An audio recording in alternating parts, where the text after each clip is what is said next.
Ladies and gentlemen, welcome back! And I know you missed me, man, to OTS News.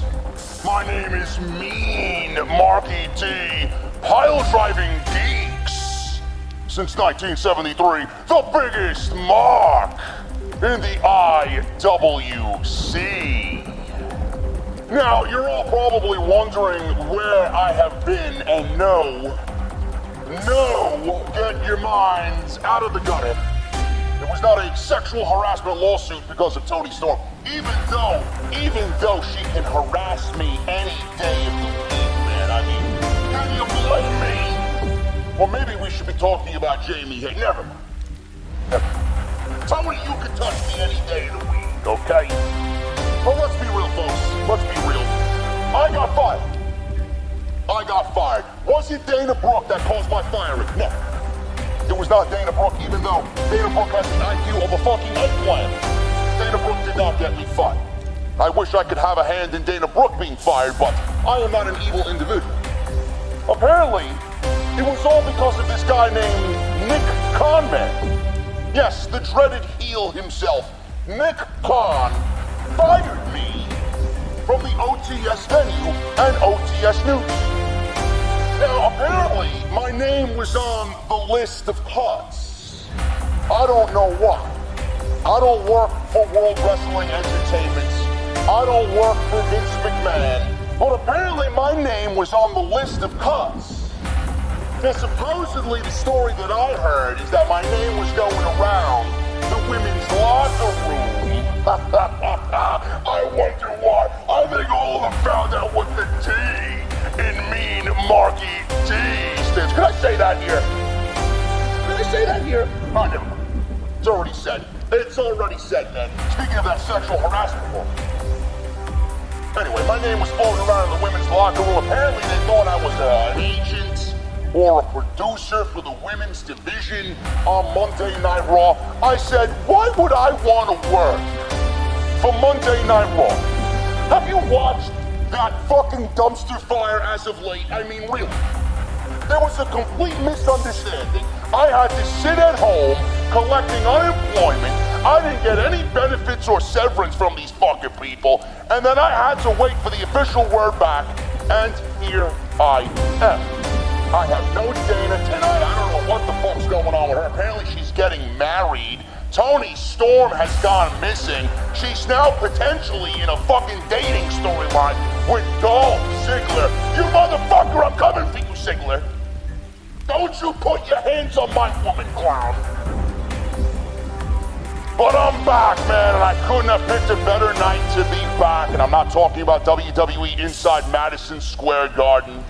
Tonight we debut new Legionary, From Darkness to False Lights. This song features Brian Kingsland from the death metal band Nile and a closing epic chorus from Bjorn Speed Strid of Soilwork that is so epic, it may be more epic than Adam Cole, baby, and Johnny Gargano at TakeOver New York. And you know if JD is saying that, then it's pretty damn fucking epic. Ladies and gentlemen, thank you so much for joining the podcast tonight on Off the Script, inside the venue. This is Legionary.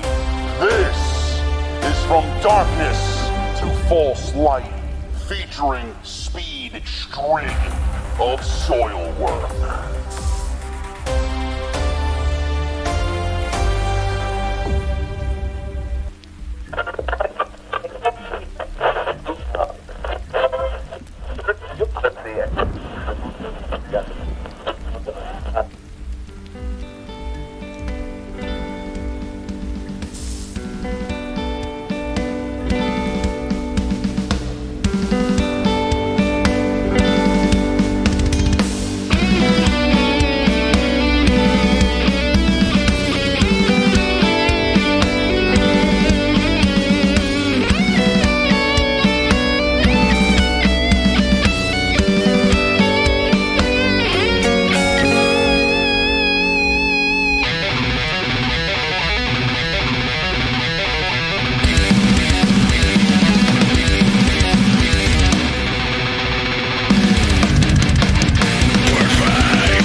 My brother is one talented son of a bitch. We are live, man.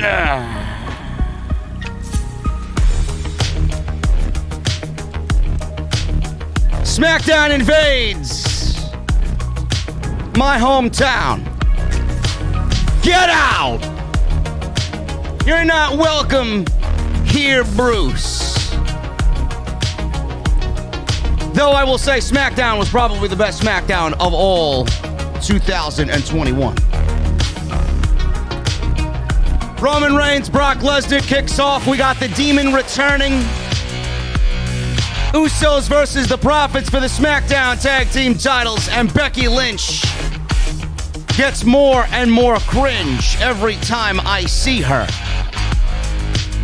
On the flip side, on Dynamite, Rampage,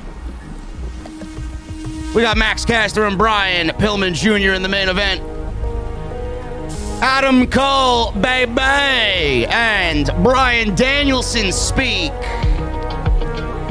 Darby and Sting confronted by Shawn Spears and Tully Blanchards, and Pac puts on a show with Andrade with a twist. This is the only show you need in the IWC. This is your SmackDown and AEW Dynamite post show on Off the Screen.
What is going on, guys? Thank you so very much for joining me right here on Off the Script. This is your SmackDown and AEW Rampage Super Show review post-show for September 10th, 2021. I am your host, JD from New York, and this is the OTS venue.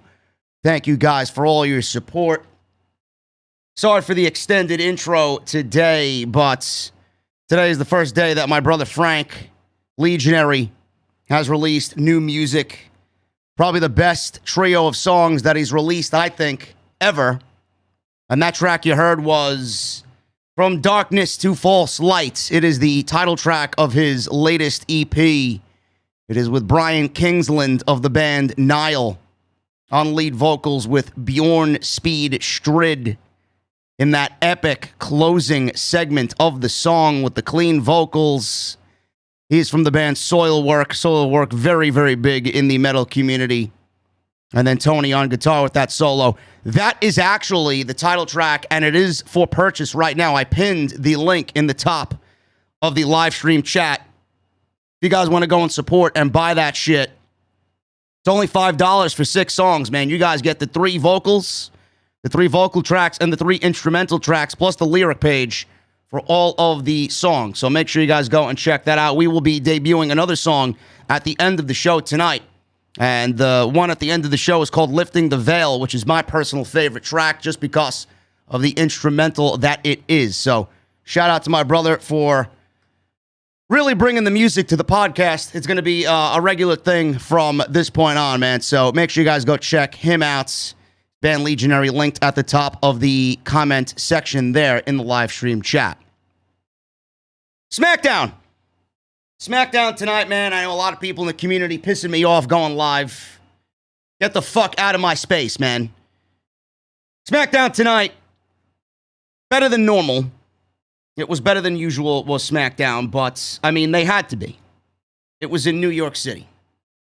I didn't expect anything less from WWE. They pretty much had to put on a great show. They stacked it with Roman Reigns and the return of Brock Lesnar, Becky Lynch, and the contract signing with Bianca Belair. An excellent match with Seth Rollins and Edge. And then that tag team title match with the Usos and the Street Profits that went to a disqualification thanks to Roman Reigns. But, you know, I got to be positive, but I got to be negative at the same time because WWE doesn't deserve positivity coming from me until they do it on a more regular basis. SmackDown may have been the best SmackDown of the year, but look at who's on the show. It's very easy to do a 2-hour show. It's very easy to enjoy a 2-hour show when you got the likes of the Usos and Roman Reigns and Brock Lesnar and Becky Lynch and Bianca Belair and the Street Profits, Seth Rollins, Edge. It's very easy to book a 2-hour show with that top talent. Some of those names, most of those names actually didn't even wrestle. They were just there on the show. Then you got the Demon Finn Balor coming back tonight, which I'll talk about a little bit later. You know, for all the praise that all the geeks, all the UK fucking geeks, these half-witted fucking buffoons, all these people that are going to praise this show, fine. You can praise SmackDown. You can praise WWE because that's where your true heart lies. That is what you truly desire, for WWE to be the best ever. But we have a fucking problem. We have a problem. WWE features the same cast of characters on what was the best SmackDown of the year inside Madison Square Garden in New York City. The same cast of characters. How many of the other talents has WWE put on that show? Shotzi Blackheart, Tegan Nox, Toni Storm, just in the women's division alone, not on the show in any meaningful way whatsoever. I don't get it. Cesaro, where is he? Where's everybody else? They put them in a random fucking 8-man tag that meant absolutely nothing, that really just highlighted Big E and him teasing a Money in the Bank cash-in.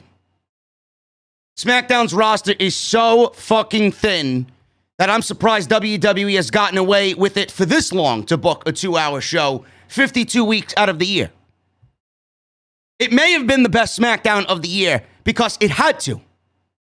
It had to. But the same cast of characters every week, it's just the usual episode of SmackDown. It just included Brock Lesnar. That's all that it really did. I'm tired of the same cast of characters. I'm tired of the low effort. I'm tired of the neglect of new talent. I'm tired of the rematches. I am tired of the rematches. WWE needs to end the brand split effective immediately. That is what's going to be best for business. Had some people reach out to me on Twitter when I said that, and they say, oh, I don't agree with that at all. Really? So then you must be one of the fucking idiots that actually likes Monday Night Raw the way that it is. It's the same fucking show every single week. Half of those people I don't care to see every week. I don't. But if you had a merged roster, then things would be fresh, it would be rejuvenating, it would be new, it would be something other than the norm in WWE. They have a major fucking problem. Oh my God, Brock Lesnar. Oh my God, Becky Lynch. Oh my God, Roman Reigns. Without Brock Lesnar and Roman Reigns, where does SmackDown sit?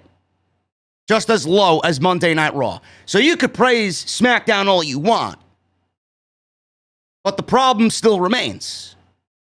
WWE has a talented roster combined to do this type of show every single week, but they refuse to do that. They'd rather give us grade A fucking whatever it was tonight, and then on Monday Night Raw, fucking absolute bullshit. When we know they could do something like this every single week if they so wanted to. Tonight was fun. Tonight flew by. Tonight felt important. Tonight felt big. Now, clearly, every show is not going to happen inside Madison Square Garden, but you could do that and make the show absolutely entertaining every single week. And you don't have to rely on the same cast of characters every single week. Merge the fucking rosters. That's all you got to do. That's all you got to do. I can't even begin to tell you how that would fix literally everything. Everything. So that's my opening statement there as far as SmackDown is concerned. AEW Rampage, not really much besides the Andrade El Idolo and Pac match that was supposed to be at All Out. They absolutely killed it tonight with one major twist, with one major caveat. Andrade was pissed, and Andrade was pissed because he was assisted in victory over Pac without asking Chavo Guerrero for the assisted help. So he booted Chavo Guerrero, and Chavo Guerrero is no longer a part of the Andrade El Idolo act in AEW, which clearly is making way for the Nature Boy, Ric Flair, to come on in and manage Andrade at a future date. Which I don't understand, really, because he cheated to win, even though he didn't want the help. But now he's enlisting the dirtiest player in the game to help him win matches and be in his corner. Kind of cancels each other out there. But listen, I'm not Andrade. I'm not marrying Ric Flair's daughter, so it is what it is. He wants Rick in his corner. Rick is better than Chavo Guerrero, and he's definitely much more entertaining. So we'll talk about that. And we'll go over the rest of what happened tonight on the post show. I appreciate you guys joining me. We got 2,100 people, number one in the community right now inside the OTS venue. Thank you guys very much. It was a long day, man. I streamed 4 hours, unfortunately, of the Call of Duty Vanguard beta, which was fucking terrible. And then seeing all the people that absolutely hated it, just like me, made me feel a little bit more happy in the evening hours because the game was awful. It was truly a disappointing experience. So I did that for about 4 hours. Then I recorded the podcast, nailed it in about 2 hours for tomorrow. Excellent show. We're going to go over a variety of things, including the Adam Cole, Keith Lee rumors, and what WWE wanted to do for Adam Cole. They wanted him to manage Keith Lee on Monday Night Raw with a name change. They wanted to change his name because Michael Cole is the SmackDown play-by-play guy, and they didn't want two Coles on the main roster. This is a legit story, folks, and I believe every fucking word of it because it's goddamn Bruce Pritchard. So we go over that. We go over all of the AEW stuff. We got a bunch of news regarding the King and Queen of the Ring happening in October, the draft. We go over Brian Cage and Melissa Santos being crybabies. Oh, Brian Cage is not being used right. Oh, Brian Cage is not getting an opportunity. Oh, man, we shut that down tomorrow. We shut that down big time tomorrow. And then a major story broke by Ringside News. WWE is throwing ideas at the wall to really rehabilitate Drew McIntyre after he lost the WWE Championship. And everything and anything is on the table for Drew McIntyre. That means babyface, heel, Raw, and SmackDown. Moving over to SmackDown's probably the best thing for him. Even though when he goes to SmackDown, he's not doing much of anything because that's Roman Reigns territory for the foreseeable future. So we go over literally everything on the show tomorrow, man. That is episode 390, 5 p.m. tomorrow. It should be another banger.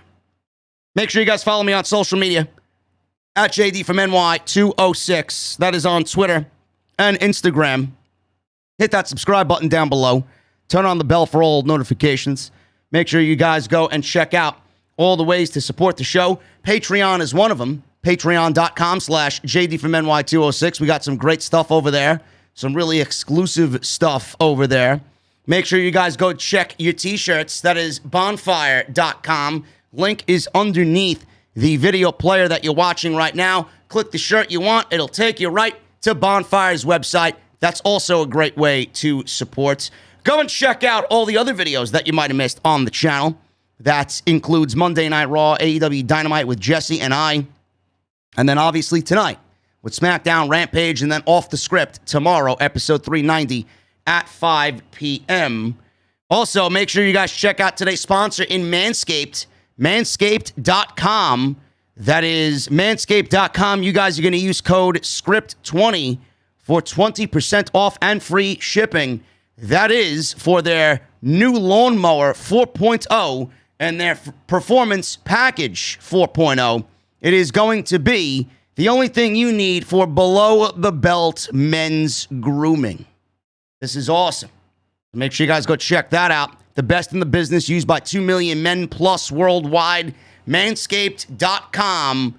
You guys are going to use code SCRIPT20 to save 20% off, and that includes free shipping. I want to thank them once again for supporting the show and the podcast right here on Off the Script. And finally, once again, go check out my brother's music, linked in the comment section, the live stream chat right there. Click it, buy it, enjoy it, give it to somebody, whatever. Just go and support some good music, man. My brother works hard on that shit. And the fact that he enlisted one of the best vocalists in all of heavy metal with Bjorn, Speed Shred of Soilwork, is a testament in itself. Let's start with SmackDown, man. SmackDown. Best SmackDown of 2021. Not saying much, because WWE doesn't really give you much. It's like a fucking mirage. 1 week it's good, and then the next week, and the week after that, and the week after that, and the week after that. You know, the same old shit by WWE. Disappointment, disappointment, failure, and more disappointment. SmackDown opened up. We got a full arena chanting USA, USA. It was their 9/11 tribute show. WWE always does these things the right way. Roman Reigns, Paul Heyman, the Usos walked out. They milked their fucking entrance. I was in the kitchen preparing dinner, and I didn't even have the TV on because I knew exactly what was going to start the show. Turned the show on 6 minutes after the 8 o'clock hour, turned on Fox 5 here in New York City, and Roman Reigns was still making his way down the aisle. They just milked their entrance every single week. Reigns is in the ring, asked Heyman if they run sports entertainment in New York City. Heyman said yes, Reigns does. He asked everyone to acknowledge him, acknowledge the tribal chief inside Madison Square Garden in New York City. Crowd popped. Fans were chanting for Roman. So Heyman is in the ring, and we got a situation with Reigns stepping up to his face. Usos then stepped in, got in his face. And this is because Brock Lesnar made his way down the aisle, and Lesnar hit the ring to a baby face reaction. Heyman was terrified. Reigns and the Usos stepped up to him. Lesnar's in the ring. Lesnar's smiling. Heyman said, Brock, please. I fail to understand. I have one simple question for you. Of all the championships we could go after, why the Universal Championship? Think of all the success we could have. And I was very curious to know what Paul Heyman was going to say here. I'm wondering if he was going to mention the WWE Championship and going to Monday Night Raw to wrestle Bobby Lashley, but I believe that is going to come in some way, shape, or form in the next couple of months. It almost has to happen. With Lesnar back and Lesnar signing a 2-year deal and Lesnar having 8 to 12 matches under his new contract, Bobby Lashley has to be one of them. And if it isn't, man, are they fucking out of their mind, batshit fucking ridiculous. It has to be. That's not your WrestleMania WWE Championship match. I don't know what is. I really don't. How we get there, I don't care. I trust Paul Heyman. I love Paul Heyman's work. Paul Heyman is a certified genius, if you ask me, and there's no reason why we should really sit here and not believe Paul Heyman to bring us to a good storyline. He's done it, and he's done it well and consistent. This Roman and Lesnar storyline is no different. He's known the Anoa'i family for many, many years. He's Brock Lesnar's best friend. So there's no reason why we should all doubt Paul Heyman in this instance. Of all the championships we could go after, why the Universal Championship? Lesnar put his hand over Heyman's mic and shut him up. Lesnar says, I got a question for you, Paul. Why didn't you tell Roman I was going to be at SummerSlam? Now, we all know Lesnar was not going to be at SummerSlam in the weeks leading up to SummerSlam. Lesnar showed up at SummerSlam day of because Paul Heyman and others called him, Vince needs you, Vince needs you, Vince needs you. Vince called Brock, got him into Vegas, got him into SummerSlam, all because of CM Punk showing up on that Friday's episode of Rampage and tearing the house down for AEW, making history in Chicago inside the United Center. That's why we all know Brock Lesnar showed up. Other than that, if CM Punk wasn't an issue, Brock Lesnar more than likely could have waited. Could have waited for something like tonight. He didn't need to be at SummerSlam. But the fact that CM Punk showed up in Chicago for AEW, it exacerbated, it accelerated, it sped up all of the Brock Lesnar-Roman Reigns feud. It's exactly what happened. Why didn't you tell Roman I was going to be at SummerSlam? Reigns and the Usos shot Paul Heyman a very nasty look. Fox, when I mean they muted a big "you fucked up" chant because it's syndicated television. It is basic cable television on Fox, and we got a muted "you fucked up" chant to Paul Heyman, which looked and sounded ridiculous. I don't understand what the big deal is about letting crowds chant "you fucked up" on national television. Sounds ridiculous. Heyman says he didn't know and pleaded with Reigns to please my tribal chief, believe me. And then in one of the best segments of the entire night, one of the best moments of the night, Roman Reigns looked at Paul Heyman, took his hands, and yanked the Universal Championship from Paul Heyman as he was hugging it, yanked it out of his hands. That motion by Reigns to Heyman was the entire segment. That's just meaning, I don't trust you right now. You don't deserve to hold my Universal Championship because I can't believe you in this moment. I thought that was excellent.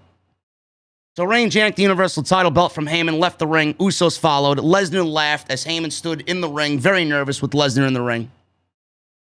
Heyman did his whole introduction for Brock Lesnar, the whole "ladies and gentlemen, my name is Paul Heyman" skit. He says, for 20 years, I was the advocate for the reigning, defending, undisputed WWE heavyweight champion of the world, Brock Lesnar. Lesnar looks at Heyman and says, wow, that was great, just like the old times. His expression then changed. He said, right in Heyman's face, before Roman Reigns fires you, accept my challenge, please. Heyman then said, what challenge? So Lesnar grabbed Heyman by his suit jacket and said, my shot against Roman Reigns for the Universal title. He told Heyman, listen, you got 5 seconds to answer my question. And he counted down 1, 2, 3, 4, and then he picked up Heyman in the 5th second, ready to give him an F5. Reigns came into the ring and Superman punched Lesnar in the face with Heyman on his shoulders. Heyman fell back almost in a Samoan drop position. Reigns went for a Superman punch on Lesnar. Lesnar then caught him a second time. Usos came in, super kicked Lesnar. Lesnar fired back with 2 double clotheslines and gave them both back-to-back suplexes, sending both Jimmy and Jay to Suplex City. Tore off the flannel shirt that he was wearing. He was wearing a black tank top, bouncing up and down in the ring and staring a hole inside Roman Reigns as these segments went off the air. Excellent. Excellent segment by Paul Heyman, Roman Reigns, and Brock Lesnar. This match is set for Saudi. This match is set for October 22nd, I believe the Crown Jewel show is in Saudi Arabia. And that is going to be where Lesnar loses to Brock. Lesnar loses to Roman Reigns, rather. Lesnar will not capture the Universal Championship. And Roman Reigns will continue to get stronger and stronger as this run moves on until he eventually gets to Dwayne Johnson and The Rock. Now, we got Balor coming up. Then we got Lesnar. After Lesnar, we have the situation of Bobby Lashley. We have Bobby Lashley to look forward to if WWE is indeed going to do the Monday Night Raw versus Friday Night SmackDown brand versus brand warfare, which at this point, I don't give a shit. It's just WWE simply saying, hey, we're too lazy to book a Survivor Series the real way, so let's put champions versus champions and a Monday Night Raw team together against a SmackDown team and call it a day. We're too lazy to come up with anything creative. This is the easiest way for us to do it. Survivor Series, the one night of the year that WWE just doesn't want to work. I guess that's every Monday night as well, 52 weeks out of the year. So it's no different from a normal Monday Night Raw. But we got Bobby Lashley and Roman Reigns for Survivor Series coming up. I don't know what we do. Reigns beats Lesnar clean at Saudi. We get to Survivor Series, and Lesnar somehow gets involved in this Lashley and Roman Reigns match because we all know, even though WWE has showed us who is more important as far as world champions go in this company, we all know that Bobby Lashley should not and cannot lose clean to Roman Reigns. This is not a match where you're just going to go in and say, yeah, Roman Reigns is going to win. No, you can't do that. Bobby Lashley needs to look strong, especially if he's going into Saudi against Bill Goldberg and he wins. You can't have him wrestle Roman Reigns at Survivor Series and have him lose clean as the WWE champion. You can't do that. Bobby Lashley should get the equal amount of respect just like Roman Reigns does. He's the WWE champion. You can't beat him clean. He's already had instances where he hasn't looked all that good on Monday Night Raw. Can't do it. This is why I'm advocating for Lesnar to get involved in some way. In some way. Maybe Lesnar loses to Roman Reigns. Maybe Lesnar is talked to by Paul Heyman. And something happens at the Survivor Series where he saves the tribal chief from a loss. And he attacks Bobby Lashley, causing a disqualification. Nobody is going to be expecting that. And then you kickstart the Bobby Lashley and Brock Lesnar storyline. Then we get Lesnar on Raw, which God only knows we need something over there to generate some fucking excitement. We get Paul Heyman on Monday Night Raw, which would be a welcome sight because God knows we need something exciting on that show. And then we can start building the blocks and the foundation and building this WrestleMania main event going into April in Dallas, AT&T Stadium. You're going to have The Rock and you're going to have Roman Reigns in main event number 1 on Sunday night. Main event number 2 is going to be Bobby Lashley versus Brock Lesnar. How we get there, I don't know. If The Rock is coming back to wrestle Roman, and if that's the case, the only logical thing is for Brock Lesnar to win the Royal Rumble and have him challenge Bobby Lashley. Does he go after Reigns again? Or does he go after Lashley? This is why you plant the seeds and you build the foundation now. Issa is in the chat. JD, I'm drunk at some bar. I wish I was with you. Sounds like a fantastic time. Show was great tonight. I hope you had a good time. That's what we do. Lesnar Reigns Saudi. Reigns wins. Lesnar shows up in the Reigns-Lashley match at Survivor Series, and we begin building Lesnar versus Lashley going into 2022. Now, I don't know what comes of that. I don't. Does Lesnar need to beat Lashley? Does he need to be the WWE champion? If he beats Lashley, what does that mean? Well, right back in the same boat with Lesnar running the show and the title's off the show because we won't see him till SummerSlam. Monday Night Raw can ill afford that to happen. Lashley needs to beat Lesnar. This is the thing we need to see happen. But that's your WrestleMania double main event. That's it. That is the only year that you could possibly have this type of caliber WrestleMania main event. I don't see it happening any other year. And the more you wait, the more that window closes. The Rock, you got for one more match. And The Rock is coming back for Roman. You get him, he's in, and he's done. Lesnar and Lashley, you got one shot to make it count. You got one shot to make it make sense. This is the year. You don't do it now, that window is fucking closing. And no air is going to be able to get through. Do it now while you can and the story makes sense. You could really factor in the Roman and Lesnar shit and transition to Bobby Lashley. That's what I need to see happen. Lashley beats Lesnar, and there's no ifs, ands, or buts about it. Simple. And Bobby Lashley himself can have a run of a lifetime. And who beats him? I don't know. Maybe we get Big E cashing the same way Seth Rollins did at WrestleMania. That'll be a fucking moment, right? We get Lashley and Lesnar, and then Big E cashes in at WrestleMania as the new WWE champion. Because he mentioned Bobby Lashley tonight. He mentioned showing up on Raw tonight. So they're not just teasing Roman Reigns. If they love Big E and the New Day as much as we think they do, we know that they do, Big E cashing in at WrestleMania, man, oh man, you got a double main event, and then that's how you nightcap night one?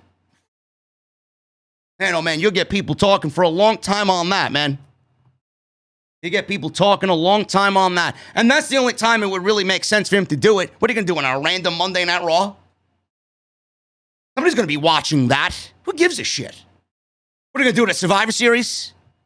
You're going to do it at TLC? You're going to do it at the Royal Rumble? Save it for Mania. Why do you need to bust your load in one shot to get rid of the fucking briefcase? When you got Big E, who has this thing until fucking June or July, just wait till April. What's the rush? What are you doing with him on television? Come up with something else. Bobby Lashley ain't losing the fucking title before we get to WrestleMania, then that would ruin the whole Lesnar situation. Just wait. Big E doesn't need to be champion now. He needs to be champion next year. When it matters, when it makes sense. I know WWE doesn't like to make sense of things, but that's the way I do it. It's very easy for me to sit here and tell you what they should do. They should know what the fuck they're doing. Look at the talent that they have involved in this thing. It's very easy to book for a Roman and a Lesnar and a Big E and a Bobby Lashley. It's very easy. I laid it out for them perfectly. Do they do it? I hope so. I really hope so. Backstage, Kayla approaches Reigns, Usos, and Heyman. Reigns and the Usos went into the locker room. They were all agitated, upset. She asked if Reigns will accept the challenge. Heyman, with a very nervous voice, said Brock accused him of knowing he was coming to SummerSlam and betraying his tribal chief. He said the tribal chief has to get his cousins ready to defend their SmackDown tag team titles. And here you are hanging out in a hallway like a Jersey girl, ambushing, interviewing us. All the wrong questions, asking all the wrong questions at the obvious wrong time. He said the tribal chief will answer Lesnar's challenge when he feels it's appropriate. He then went into Roman Reigns' locker room. Sami Zayn was then in the ring. He was interrupted by Shinsuke Nakamura and Rick Boogs. He's in the ring, and he declares that he loves New York City. It's great. It's great. We love Sami Zayn here in New York City as well. We love Sami Zayn. He says he arranged for a very special guest to be in his corner, someone who knows what it takes to win inside Madison Square Garden. He asked the crowd to give a big New York City welcome to Mr. Trae Young from the Atlanta Hawks. This was such a great fucking move. I don't know where Trae Young comes in. I think it was last night. The Atlanta Hawks beat the New York Knicks, and he was the highest scoring player in the game. If I'm not mistaken, someone correct me in the chat. Don't know why they would bring him out. Maybe there was a game last night inside the Garden. But regardless, this was such a great asshole move that it was looked upon by yours truly as excellent. This was the type of asshole move that I like to see asshole heels execute. It was awesome.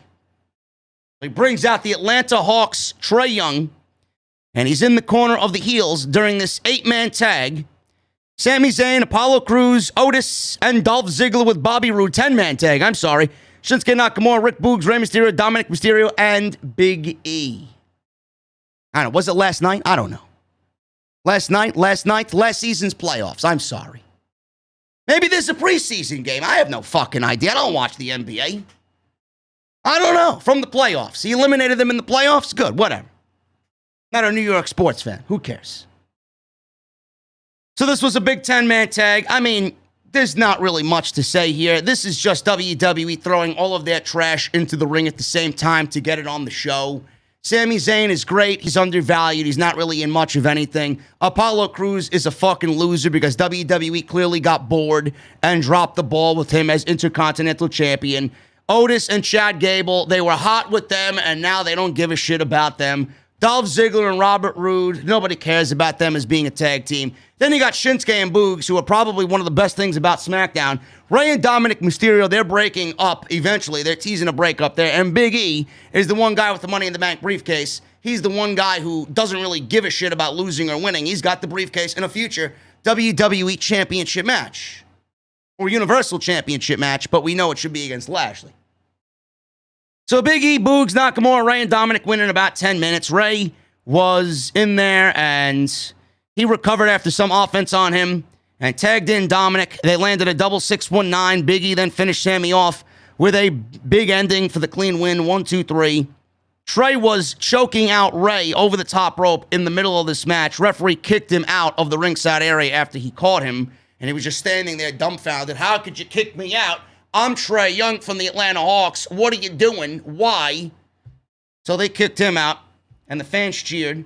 He complained for a little bit, and the babyfaces win in 10 minutes. Pretty much it. Kayla interviewed Big E, middle of the ring, congratulated him on the win and the pinfall in the match. He said they had one heck of a team, just like this year's New York Knicks. Got to get that sheep hop in somehow. She asked about his Money in the Bank briefcase. She asked, what is next for him? He said, this might not be the last time you see him out there tonight, because whether it's Bobby Lashley or Roman Reigns, if you have what I need, I'm coming for your neck. He said, I might show up on Monday Night Raw too. The crowd didn't seem to like that because nobody enjoys watching Monday Night Raw. He said they will all feel his power. There you go. Yes, the Trae Young interference should have led to a disqualification, but it's WWE. Why are you expecting them to make sense of something on television? These are the same people that have championship contender matches every fucking week with absolutely no hesitation. So the fact that it wasn't a DQ, I'm not surprised. It's Bruce Pritchard. What'd you expect? Bianca Belair is in the ring with Sonya Deville and Adam Pearce. And we got this contract signing to take place for Extreme Rules with Becky Lynch defending against Bianca Belair. Adam Pearce is in the ring, asked Bianca to make it official, sign the contract. McAfee said contract signings are the best. No, they're not. You know who does good contract signings? AEW. You know who hardly does contract signings? AEW, because they're an antiquated situation. Crowds are chanting EST, EST. She said the last time she was in the ring with Becky Lynch at SummerSlam, she wasn't expecting a title match. She was scheduled to face Sasha Banks, and she was about to say she respects Becky Lynch, but she's right now not really understanding why Becky Lynch is trying to run from a fight. I didn't expect Becky Lynch to run from a fight, but clearly things have changed. She said Becky knows if they really had a match, that Becky Lynch would lose. She said she respects Becky less than she used to. She signed the contract, and that's it. So Becky Lynch is the only one needed to sign this contract. She wasn't scheduled to face Becky Lynch. She said the last time she was in the ring with Becky Lynch, she wasn't expecting a match. What the fuck did you think Becky Lynch was out there for? To have a cup of coffee?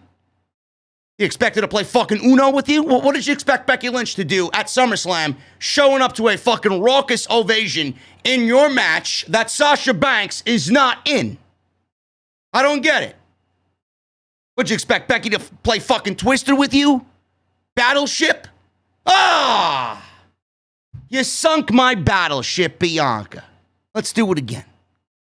Give me a break. The fuck did she expect Becky Lynch to do out there? So, the contract signed. Becky Lynch comes out. She's wearing these obnoxious sunglasses and this overly obnoxious big red coat that did not go well with her burnt orange hair. Over the top.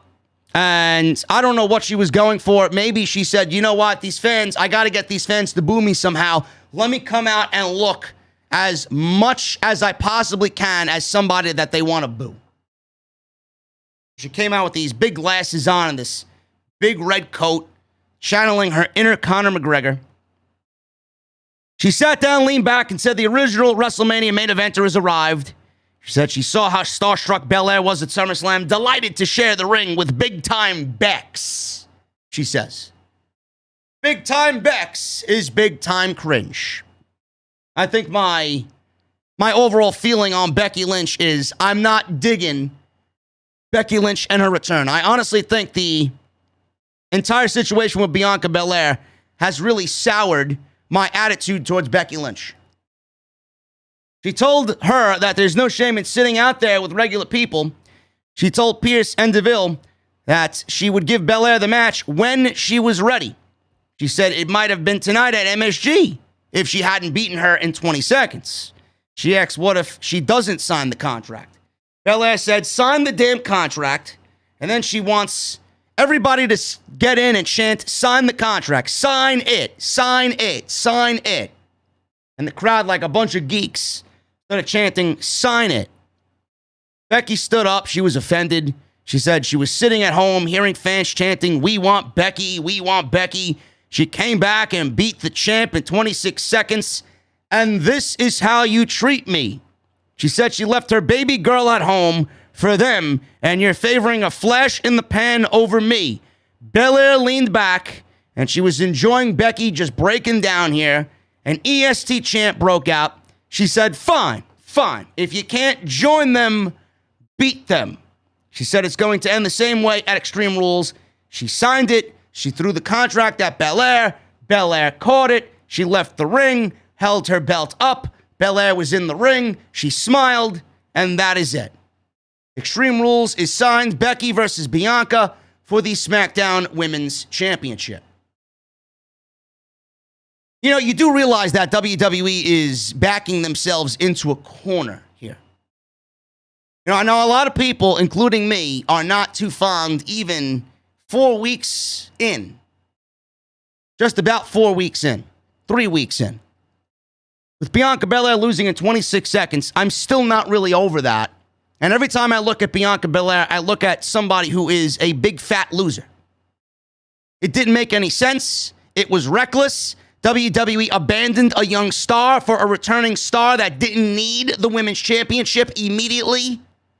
They pretty much shit on everything that they did to build Bianca Belair up as a babyface who main evented WrestleMania with Sasha Banks, and they shit on all the work Sasha Banks did to get Bianca Belair over and give her that moment at WrestleMania on Saturday night. I hope you realize that. So it's going to take a very, very long time for me personally, and I know a lot of people that feel the same way that I do, to really, again, invest in Bianca Belair. Because I don't see it. You had it. She was doing all right. And then you killed it. But I'm not sure if you guys realize this. WWE has backed themselves into a corner. Becky Lynch has not wrestled a single fucking match since she's been back. Do you expect WWE to have Becky Lynch wrestle her first full-fledged match and lose? I don't think so. Do you expect WWE to put the belt back on Bianca so quickly? Why? What good would that do? You know, there were other ways to go about getting the belt off of Bianca. You didn't need to have her beat in 26 seconds and pinned to make Bianca look like a fucking idiot. Could have did a triple threat match. You could have been honest with people. You could have actually been honest with people, like I've been saying, and really teased, being that WWE knew Sasha was out for about 8 days. You could have had Bianca show up on Raw. You could have Bianca show up on SmackDown. You could have had her show up on Raw via the fucking brand-to-brand invitational that people usually forget still exists.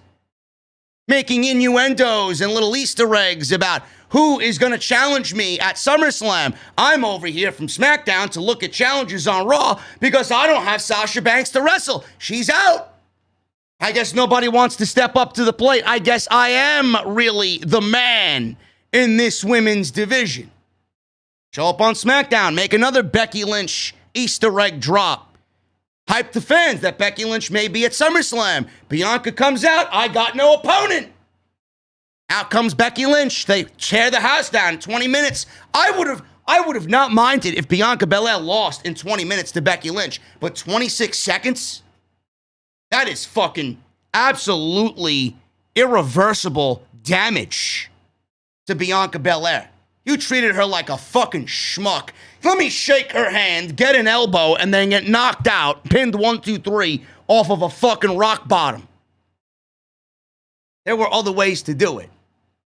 So from me to you, it's going to take a long time for me to reinvest in my girl Bianca Belair. Becky ain't losing her first match. If she does, it makes the decision at SummerSlam even more ridiculous. It's almost as if it never should have happened if you were just going to give the title back to Bianca Belair. Why did you have to damage only to try and give the title back to her when you all know if the title goes back to her, it's not going to feel the same way, yet you're going to have the geeks online. Oh, look, Bianca's the champion. She's more over for it. No, she ain't. I don't know what you're listening to, but the things that I want to see, I look at Bianca as a schmuck champion. That's what I look at. Then what does Becky Lynch do if she loses the championship? Does she just go about her business? Does she go to Monday Night Raw? Does she challenge Lily and Alexa Bliss? What does she do? What does she do? Everything about this makes no sense. None. And then she comes out, the glasses, the red coat, the fucking forced heel push that they're now pushing on the fans because they know nobody wants to boo Becky Lynch. Oh, I'm at home. I left my daughter at home, and I come here after all the We Want Becky chants, and this is how you treat me. You are favoring a flash in the pan over me, she says. Why does everything sound so forced? You do realize that the more you force a Becky Lynch heel turn by the way you have her speak, and the way she comes off with the obnoxious fucking glasses and the jacket, it's not a true heel turn because we're not booing Becky Lynch because she's done bad guy heel things. We're booing Becky Lynch because she looks fucking awful. She sounds and looks ridiculous, and it's more go away heat, get off my TV heat than actual bad guy heat like Tommaso Ciampa bad guy heat. The modern pro wrestler cannot generate any legit heat as a heel anymore. That's why I always go back to what he did in his time in NXT.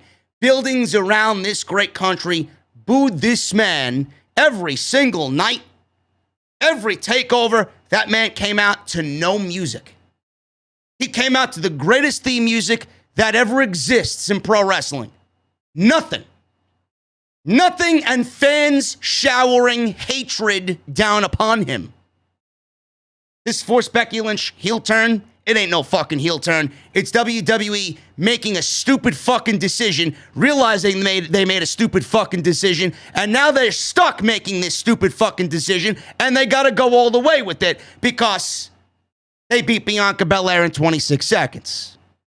And they know everybody was outraged, still outraged, and now they got a babyface Becky Lynch that's still being cheered. Meanwhile, they thought she was going to go heel, and she can't. Now she's got to force it, and it sounds fucking ridiculous. That's not the type of heel I want to boo. That's the type of heel I don't want to fucking see on my TV. And Becky Lynch being back is actually worse for the women's division than it is making it better. There, I said it. Becky Lynch is shit.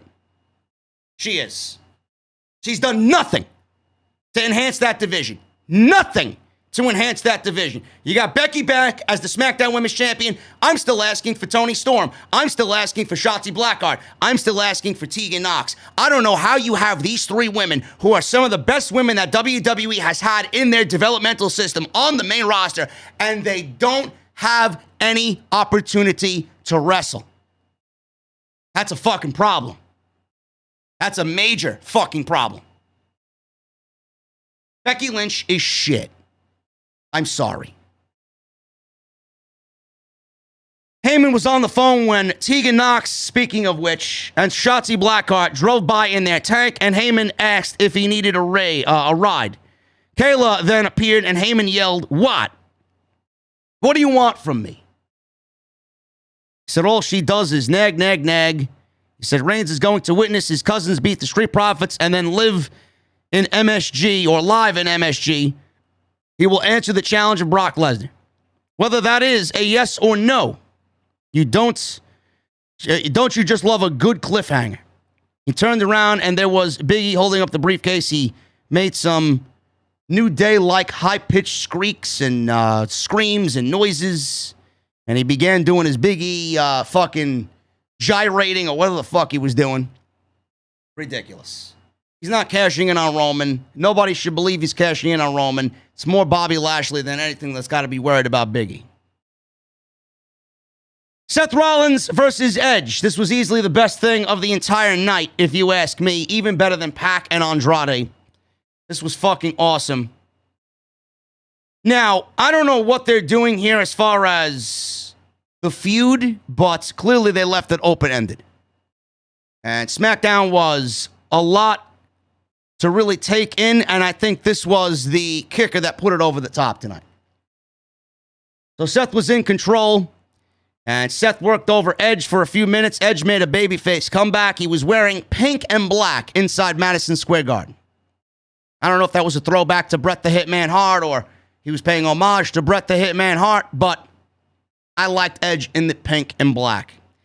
So Edge climbed up to the top rope after we're in control here. Edge is making a babyface comeback. He blocked a Seth pedigree and then gave Seth Rollins a pedigree of his own. No mention, by the way, of Triple H. No mention of Triple H at all. In fact, if I remember, the commentary tonight tried everything not to mention Triple H, who had a cardiac event earlier this week and is slated to make a full recovery. So he got a pedigree on Rollins. He scored a 2 count off the pedigree, which I'm not really all that excited about, using someone else's finishing move and then them kicking out of it. I hate it. I really do. Crowd was very much invested in what these guys were doing. They chanted, "You still got it," at Edge because New York City.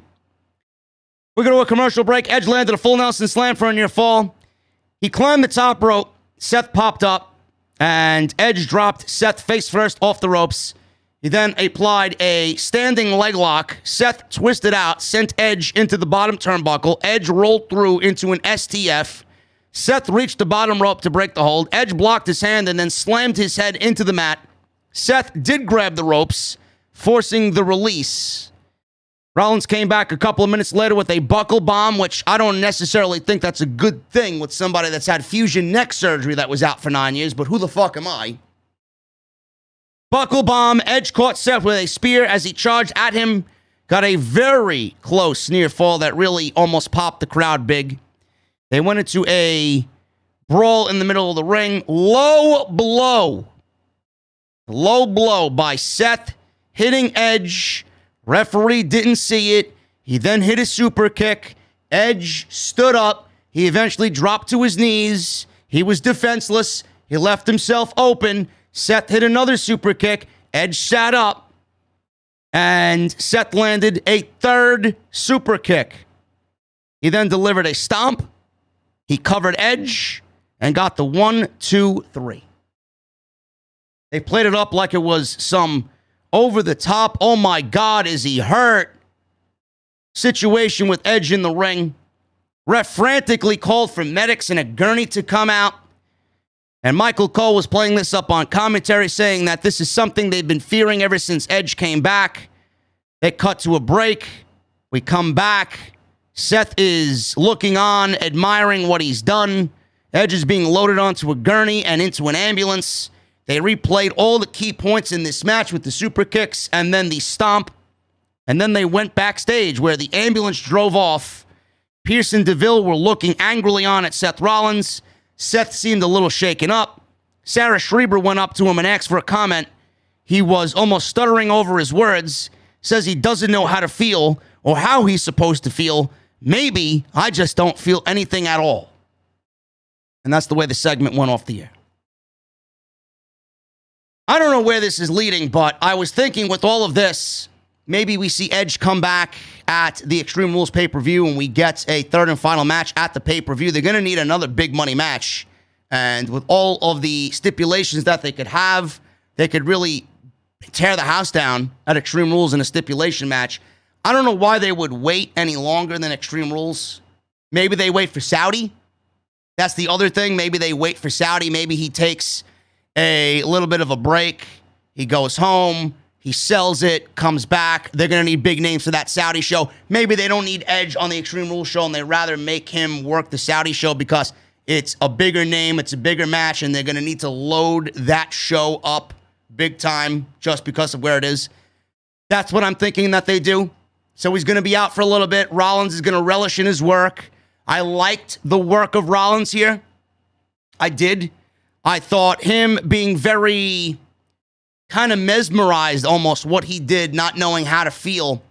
It was almost like he loved it, but was shocked that he actually went and did what he said he was going to do. So Rollins, and in this moment, what he did, I'm loving the psychotic nature of Rollins' character. He kind of dips in and out of, talking very normal, and then he goes into this really psycho trance, and he's over the top, and then when something like this happens, you don't know whether he likes it or not, but deep down, I think he loved what he did tonight. He just doesn't know how to emit that emotion yet, and maybe that's what we're waiting to see. Maybe that's what we'll see from him next week. But I do think we get this at Saudi. Edge comes back. Edge wins the third and final match, and that's it. And then we can move on. And Rollins can go and do something else. Maybe he challenges Roman after he gets done with Lesnar. And Edge can move on to somebody else. Maybe he gets drafted to Monday Night Raw. Because there's not really much for him to do on SmackDown after he beats Rollins. What is he going to do? There's nobody left for Edge on Friday night. He's only on Friday night because of the name value he brings to the show and the fact that he was feuding with Roman. Maybe they move him to Monday Night Raw, and maybe he is in line for a world championship push because nobody's beating Roman. Maybe. Maybe he's the one to take Bobby Lashley down when all is said and done. Maybe we get Edge versus Big E sometime later in the year. I don't know. Maybe, I don't know. I don't know what they're doing because I figured with the draft, with him moving over to SmackDown and there's nothing for him to do, maybe they move him over to Monday Night Raw. I have no idea.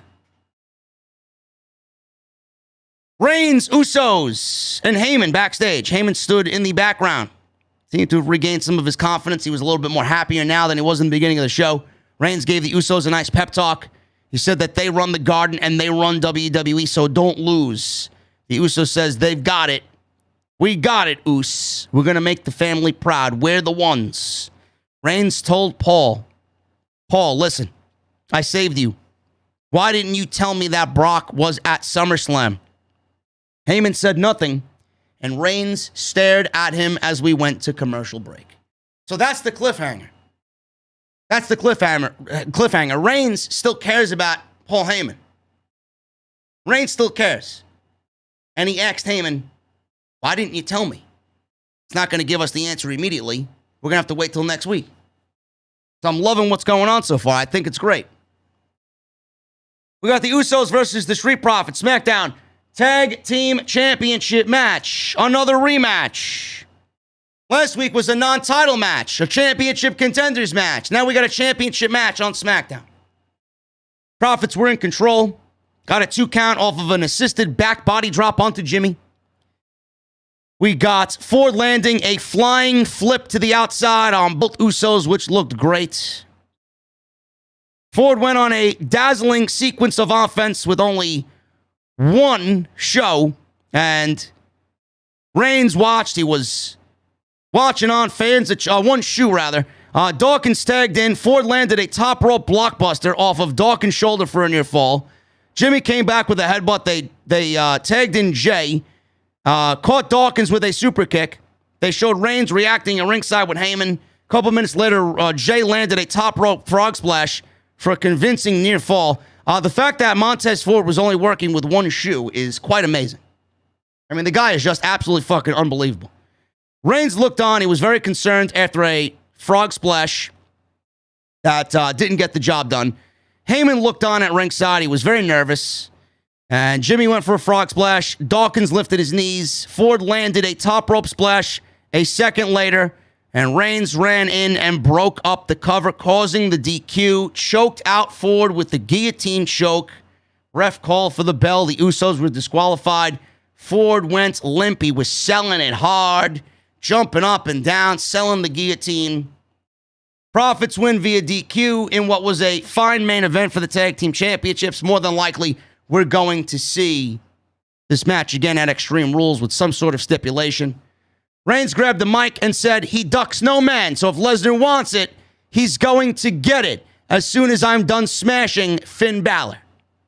Lights went out, and when they came back on, the lights were red, and we seen this smoke, and we seen this red CGI planet or this whatever fucking swirl of red light and lightning. We see the smoke emanating from the stage, and out comes the Demon.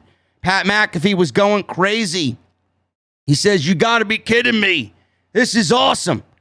The Demon has emerged." Cole said that when Balor is pushed too far, that's when we see the emergence of the Demon. They had a stare down in the middle of the ring. Balor's almost got a new Demon look.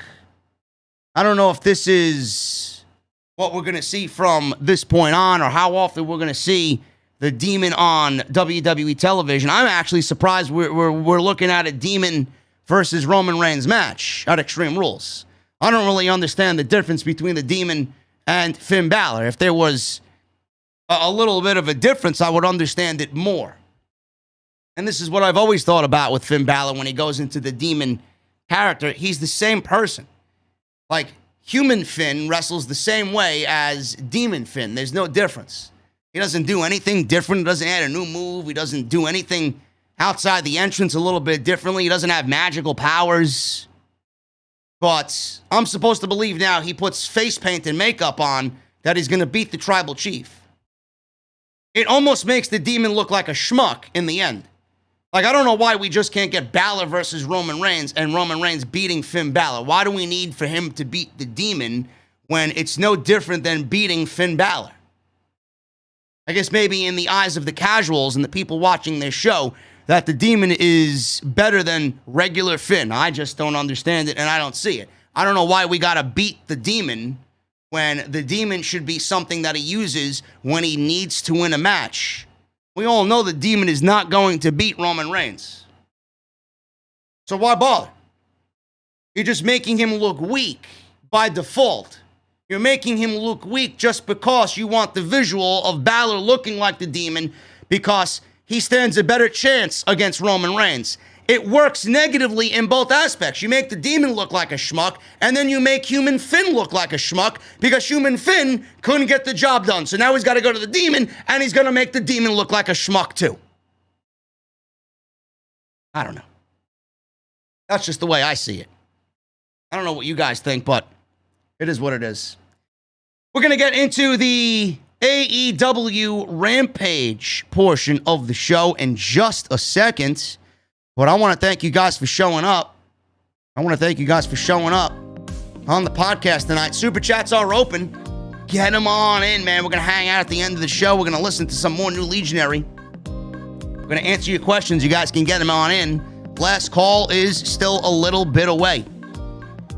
Hit that thumbs up if you have not done so, man. We got 746 likes, but 2,300 people in the chat. Why are we not at 1,000? You got to get it to 1,000, man. Come on. I'm the hardest working guy in the IWC, man. You got to get it to 1,000. Helps me out, helps the show out, helps the channel out. It all is a part of the YouTube algorithm, man. Make sure you guys hit that thumbs up, hit that subscribe button down below, and turn on the bell for all the notifications on the channel. Today's show is sponsored by Manscaped. Manscaped has cleared you guys for takeoff with their 4th generation and brand new Lawnmower 4.0. It's time to kick your pubes into the next planet with the Performance Package 4.0. The orbits in your pants will feel like you're in zero gravity when you use the best tools for the job from the leaders in male grooming. Join over 2 million men worldwide who absolutely trust Manscaped. Use code SCRIPT20 at checkout to save 20% off and free shipping at manscaped.com. What you guys are going to get in this Performance Package 4.0, man, you're going to get the new Lawnmower 4.0. This 4th generation trimmer features a cutting-edge ceramic blade to reduce grooming accidents thanks to their advanced skin-safe technology. And the Lawnmower 4.0 has a 7,000 RPM motor, a new multi-function on and off switch that can engage a travel lock, and it's even waterproof. It's also got a 4,000K LED spotlight you can turn on and off when needed for a more precise shave throughout your travels across the universe. You guys are also going to get the Weed Whacker. It's like having a little astronaut to chop off your worst weeds up in the top of your nose and in your ear. That's also waterproof, and it's got a 9,000 RPM motor-powered 360-degree rotary dual-blade system. Awesome. Then you got the Crop Preserver. That's their ball deodorant and their Crop Reviver. It's going to help your little planets be on their A-game while feeling the sun's heat. You're also going to get a Shed travel bag and some pretty damn slick and very comfortable boxer shorts, man. Unbelievable. 20% off, free shipping. Use code SCRIPT20 at manscaped.com. That's manscaped.com. Use code SCRIPT20 at checkout. 20% off, free shipping. Make sure you guys go and take care of your little planets, please, and your rocket ship, please. For a clean Trinity and beyond, your Spaceballs will certainly thank you with Manscaped. I want to thank them for once again supporting the show right here on Off the Script, man. Awesome stuff is Manscaped. Go check them out. Man, oh man, my voice is shot. It really is. After today's strenuous work day, man, my voice is shot. Try and get through this AEW Rampage portion. Rampage was fun, man. Rampage for the first half an hour was very good. Spearheaded by Pac and Andrade El Idolo. I was very much looking forward to this match, and they did not disappoint. I said it on Twitter, man. Imagine if this match was actually on the All Out show. All Out was already epic. All Out was probably the best pay-per-view of the year. Could you imagine if this match was on that show? And that was included on Sunday's show? Oh my goodness, man. All Out would have been absolutely extraordinary. Even more epic than it was. Now, the reason why this match is happening on Friday Night Rampage is because there were travel issues, quote unquote, with Pac. I don't know how necessarily true that is, but I'm going to say, and I'm going to assume that it was COVID related. But we got a great match here, man. This was a fantastic match. They tore the house down. And I said every time I look at Andrade, man, I say it every time. I don't know how WWE missed the boat on him. I really don't. He is so good at what he does. He looks great. He's a good-looking guy. He's unbelievable in the ring. I don't know how WWE just did not see any type of money in Andrade. I don't. They were already in the ring, man. No introductions, no theme music. Justin Roberts went right into introducing these guys right in the ring. We got a stare down to start. Both men were exchanging some forearms. Andrade won out. He tried to hit a side headlock. That didn't work out well for him. He caught Pac with a shotgun dropkick, and he did the El Tranquilo taunt like he used to do in WWE. Crowd was getting behind Pac with a "Let's Go Pac" chant. Pac caught Andrade with an arm drag and a Rana. Andrade dropped to the floor. Pac caught him with a tope con hero over the top, which looked perfect. Pac then whipped Andrade into the barricades a couple of times, tossed him back in the ring. Pac was working over Andrade with some chops, chin lock, slowed the match down for a little bit. So, speeding things up here, both guys are on the top rope, middle of the match, and Pac fell back. He was hanging on from falling out to the outside by his knee on the top rope. Andrade jumped off the top rope with a double stomp right into Pac's chest, and Andrade hit hard, man. His tailbone hit hard on the floor on the outside. Looked brutal. Absolutely brutal. So after that, and the double stomp, both men were on the floor. We go to a quick commercial break. We're back from break. Andrade hit a springboard moonsault, very RVD style. It almost looked like he slipped off the top rope, but he nailed the perfect moonsault. Andrade positioned Pac in the middle rope, set up an electric chair. Pac countered into a reverse Rana. Pac came back with a big pump kick. Andrade followed up with a nasty clothesline. Pac returned with a super kick. Both guys doubled down. So Andrade got to the outside on the ring apron where he and Pac were blowing each other with right and left forearms. And then Pac went for a sunset flip powerbomb to the floor. Andrade flipped out and landed on his feet. Pac hit him with a super kick. Pac wound up, hung up on the top rope again by his leg. He was hanging again to the outside by his leg. And Andrade went for a double stomp again. This time he missed, but he rolled through. Pac avoided it and hit a top rope moonsault to the floor. Oh my goodness, man. What a fucking moonsault by Pac to the outside. Both guys were on the floor. They were selling for a bit. Pac threw Andrade back in the ring. Came off the top with a 450 splash. And Pac then dragged Andrade into the corner. Went up top. Andrade got away. Pac hit a Pele kick. Went for his hammerlock DDT. Pac got away. Hit some German suplexes. Pac went for a springboard. Andrade went and caught him in a fireman carry. But Pac countered into a brutalizer. The assistant, Jose. Shut the fuck up in the chat, by the way. Pause JD. I'll bench all of you. Get the fuck out of the chat. Honestly. Just get the fuck out of the chat. I'm not in the mood. Jose jumped on the apron with the taser, but Lucha Brothers ran in and pulled Jose down. This distracted the ref. Chavo ran in, hit Pac with his iPad, and then Andrade rolled up Pac for the win. After the match, Jose told Andrade that Chavo interfered. Andrade then nailed Chavo Guerrero with a stiff forearm, knocked him out. Lucha Brothers then take Chavo, hit a double super kick, then threw Chavo back in the ring for Pac to torture him with the brutalizer, and that was pretty much it. I know a lot of people were confused by the ending. Don't be confused by the ending. Andrade dumped Chavo because they're going to make way for Ric Flair to come on in and manage Andrade. That's all that this is. This is no different than anything else that we've already discussed.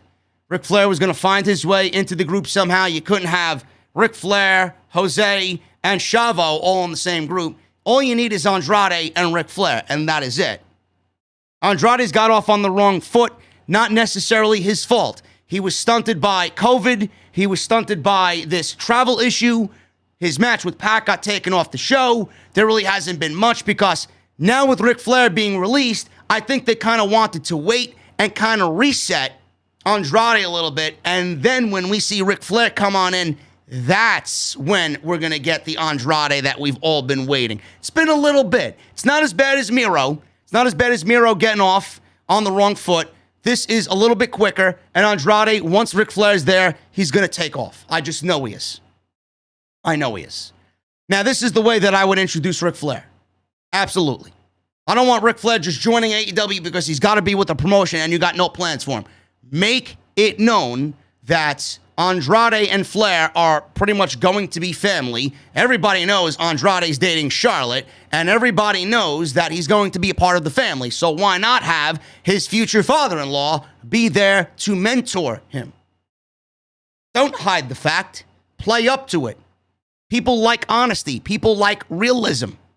Bring that to television, it's going to be better off for Andrade. And I think with Ric Flair speaking for Andrade and him just kind of getting in a word here and there and Ric Flair doing the majority of the talking, it's going to be a big deal. It's going to get him more known by the casuals. Ric Flair, who's he with? Who's this guy? People will start asking questions. People will start to associate Andrade with Ric Flair. It's going to be a great move. It's going to be a great move for AEW. Sting and Darby Allin with Tony Schiavone. Schiavone interviewed Sting and Allin. Allin called out Spears and said Spears would be nothing without Tully Blanchard and said Sean Spears is a very generic-looking prick. That's exactly what he said. Sting grabbed the microphone and said Blanchard rode the coattails of Ric Flair and Arn Anderson. Sting called out Blanchard. Blanchard responded from the stage. He walks out to no theme music. Tully Blanchard comes out to no theme music, man. Just the sound of booze. While Blanchard was distracting Sting from the entrance ramp, Sean Spears snuck from behind, pulled Darby Allin out of the ring, hit him with the C4 Death Valley Driver, ran into the crowd, and that was it. That was it. I'm excited for this match on Dynamite, man. I think this is going to be a good match. I think this is going to be a very good back and forth between Darby and Shawn Spears. And Sting and Tully, man. You know they're going to get into it. And I like the old school throwback, man. Sting, when Sting speaks, I love him. And he's got that boisterous tone. And he just makes everything sound great, you know? He makes everything sound good. Adam Cole and Bryan Danielson segments, pre-tape segments, obviously, that they just kind of threw into the show. Adam Cole explained why he joined the Elite. He trusts the Young Bucks. The Young Bucks trust him. Kenny Omega trusts him. He trusts Kenny Omega. They all trust each other. A lot of trust being thrown around, folks. It almost sounds like it's doomed to fail eventually. Adam Cole says Kenny Omega trusts him. Adam Cole says the Young Bucks trust him. I'm smelling, not now, obviously, but I'm smelling in the future a fucking Adam Cole babyface run, and I sense he's going to turn on Kenny Omega. I really do. I just sense it coming. And I think this is the start of that, and it's in the very early stages of it. I think this is the start of that. Bryan Danielson responds in his own pre-tape segment and comments. He's looking for his first match in AEW. He wants it to be with Kenny Omega. But if Omega doesn't respond to Danielson's challenge, he's sure some other hungry wrestler will, and he loves AEW and the time he spent here so far because everybody is so hungry. I like it.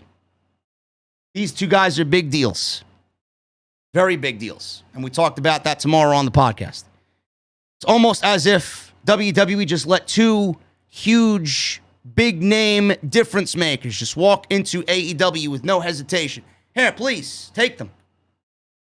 Ridiculous. I don't know how you let Adam Cole walk and Bryan Danielson just walk and say, it's not a big deal. Not a big deal.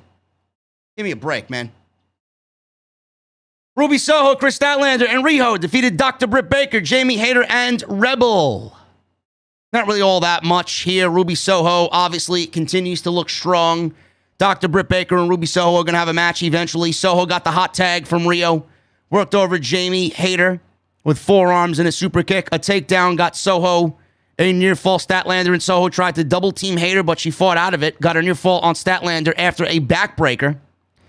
Rebel, who has no business being in the ring, and I mean that, tagged in. She and Hayter tried to suplex Statlander, but Statlander countered with a suplex on both of her opponents instead, on both Jamie Hayter and Rebel. Statlander tried to pin Rebel with a roll-up. Baker came in with a Meteora to break up the cover. Statlander caught Baker with a suplex. Riho stood on Statlander's shoulders, dove off of Statlander. But in the meantime, Baker was covered by Rebel. So Rebel was covering Britt Baker because Riho was going to do a double stomp off of Statlander's shoulders. Rebel went to go cover Baker and protect her. She went and jumped off Statlander anyway and did a double foot stomp off of Statlander's shoulders onto Rebel's back. So Baker rolled to the floor. Soho hit her finisher, which is the Riot Kick or the Eat Defeat, whatever you want to call it. The Soho Kick. And Rebel was pinned for the 1, 2, 3. Clearly, you're not going to beat Jamie Hayter. You're not going to beat Dr. Britt Baker. So that's that. Rebel gets the pinfall, and the babyfaces win, and we look forward to Soho and Dr. Britt Baker eventually. Mark Henry conducted a face-to-face interview with Max Caster and Brian Pillman Jr. before Anthony Bowens got a couple of words in. And Bowens was with Caster at ringside. Pillman, he went out there all by himself with no Griff Garrison and no Julia Hart. Pillman wins in Cincinnati, in his hometown, in about 7 minutes. Max Caster did get on the microphone and shit on Cincinnati and shit on Brian Pillman and shit on Skyline Chili, saying that it's shit. And then Anthony Bowens cut him off and said, "Whoa, you can't say that, Max. You're on thin ice." So I'm glad that they went and sent Max Caster out there to continue doing what he does best, and that is generate heel heat for the fucking geeks online that got him in trouble. But I'm sure this promo was monitored very closely by TK. Pillman wore Bengals-themed trunks and a jacket, ran in to attack Max before the bell. After an initial flurry from Pillman, Caster took control. He got a near fall after a knee drop. He worked over Pillman. Bowens was distracting Pillman on the outside. Caster caught him with a back suplex. Tossed Pillman to the floor. Bowens was getting some cheap shots in behind the referee. Caster charged at Pillman in the corner. Pillman caught him with a boot. Followed up with a flying forearm and a clothesline. Caster tried to cover up in the corner, but Pillman whipped him into the corner and followed him with a clothesline. Pillman tried to go for the top rope, and Bowens distracted him again. Pillman hit Bowens with a top rope crossbody. Caster caught Pillman with a drop kick as he came back in. Caster tossed Pillman back into the ring, went for his mic drop, top rope elbow, but Pillman got out of the way. Pillman then hit Caster with the air Pillman springboard clothesline and got the 1, 2, 3. The babyfaces win in their hometown. Oh my goodness. Am I watching the right program? Brian Pillman wins in his hometown, beats Max Caster. And Pillman briefly celebrated with his family. Bowens jumped Pillman again. Both members of the Acclaimed tried to attack Pillman with their boombox. Jon Moxley ran in, made the save, and the hometown boys celebrated to the cheers of the Cincinnati crowd. Rampage was good. Rampage was good. It's only an hour. What do you expect from an hour program? You got Andrade and Pac in almost a 20-minute opening match. What else do you want? What else do you want? Awesome. SmackDown was great. Rampage was good. Good night of wrestling. Good show up for the podcast tonight. Inside the venue. We're going to go over some super chats right now. I appreciate you guys very much joining me tonight, man. I'm a little out of it. Very tired. Had a long day of work. Giving you guys the best content that I possibly can, but I appreciate you guys joining me here on the podcast, man. Let's get into the super chats. Get them on in. Last call. Follow me on Twitter at JD from NY206. That is on Twitter and Instagram. Hit that subscribe button down below. Turn on the bell for notifications. Still waiting for that 1,000 likes, guys. I don't know why it's so hard for you guys to hit the thumbs up. 865 likes in the chat. You got to get to 1,000. The goal is 1,000. We are almost there. Almost there. Make sure you guys hit that thumbs up, hit that subscribe button down below, and turn on the bell for all notifications. Go check out all the other videos that you might have missed. Go check out Manscaped, manscaped.com. Use code SCRIPT20 at checkout to save 20% off. And go get yourself a t-shirt, man. Bonfire.com in the video player, or on the video player, underneath the video player, you'll see Bonfire. And the link's right there. For all the shirts, click it. It'll take you right to the website. Go get the shirt that you want. Let's start at the top here, man, with these super chats. Let me take a sip of my cold beverage first. Lauren Hutton with a $2 super chat. Edge vs. Rollins 2 was awesome. Yes, it was. I actually thought it was better than their SummerSlam match. I really did. Michelle Moran with a $2 super chat. WWE didn't deserve a wrestling gem like Andrade. No, they did not. They also didn't deserve Adam Cole, baby. They didn't. Lauren Hutton with another $2 super chat. Orton Lashley on Raw instead of Extreme Rules. Why? We're not getting Orton and Lashley on Raw. We're getting Orton and Matt Riddle versus Lashley and MVP. We're not getting that on Monday Night Raw. We're getting the tag team title match next week, and we're getting Lashley versus Orton at Extreme Rules. It's already been announced. There's a graphic for it already. Gotta pay attention, Lauren. Dwayne Cruz with a $5 super chat. Why did WWE bring out the Demon tonight, just giving it away? I know we had a tease last week, but honestly just gave the Demon loser energy all around. That's what you thought gave the Demon loser energy, coming out during a Madison Square Garden SmackDown show that WWE had to cancel last year, and it's the first time they're in MSG after a year? That's what gave the Demon loser energy? The fact that Finn Balor needs to go to the Demon after he can't beat Roman clean as human Finn, that's not loser energy, though. It's loser energy all around for Finn Balor and the Demon. Doesn't make any sense. Why the Demon when we know nobody's beating Roman? If I was WWE, I would just go into every match just whatever, man. There's really no surprise at all. Roman is not losing. And if he does lose, it's a monumental, colossal fucking mistake. Might as well go into every match just doing whatever, man. Everybody knows Roman ain't losing that championship. We got The Rock in the works. He's losing the title before we get to Dwayne.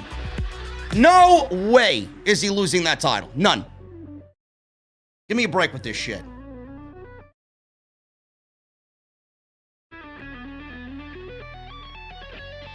Who else do we got here, man? I gotta refresh. Hold on 1 second. I gotta refresh. After Dwayne, I got lost here.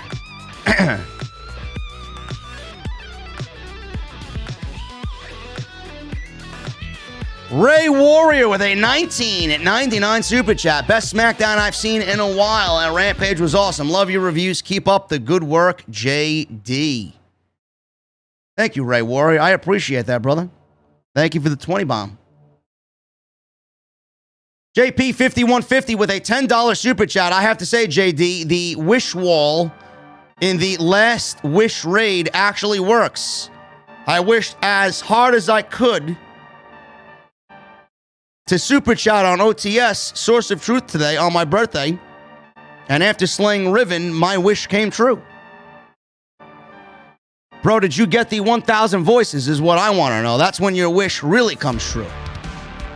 Because I need that fucking weapon, especially with the fusion rifles the way that they are in Season of the Lost. Tony Brown with a $4.99 super chat. JD, I'm not mad at Adam Cole, baby. Britt is a hottie and a very improved wrestler. Okay, enough. Daydreaming, do your stuff, Prince of New York. Thank you, brother. Manny becomes a new member inside the OTS venue. Thank you, Manny. What are you drinking, bro? Round is on me. Drizzy Drew with a $4.99 super chat. Thoughts on Brian Cage and wife saying he's been misused on Twitter? Honestly, he still lacks charisma and promo skills and hasn't connected with the crowd. We talk about that tomorrow on the podcast, Drizzy Drew. He's got charisma. He's got charisma if they allow him to speak. He hasn't really done much of anything promo-wise. I mean, he was fine in Impact. He did excellent work in Impact. He did excellent work in Lucha Underground, too. But, you know, it may be a situation... It may be a situation with the big guys in AEW, man. That's not what they're really known for. You know, you got your Brian Cages, you got your Will Hobbs, you got your Lance Archers, you got your Wardlows. They don't have a lot of guys like that there.